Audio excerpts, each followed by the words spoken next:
Olha, queridos, o recado é para você. No próximo sábado, dia 28 agora, próximo sábado, nós estaremos celebrando o segundo ano dessa missão lá em Santa Cruz, no Rio Verde. Olha, a tua presença é aguardada. Deus te abençoe, não é, Bispo?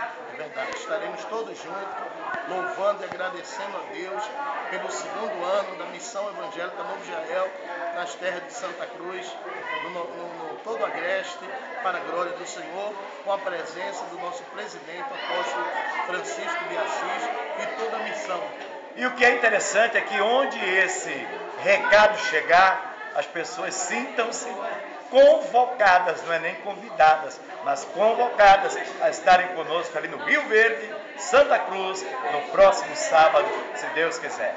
Fiquem em paz. Deus abençoe a todos, em nome de Jesus.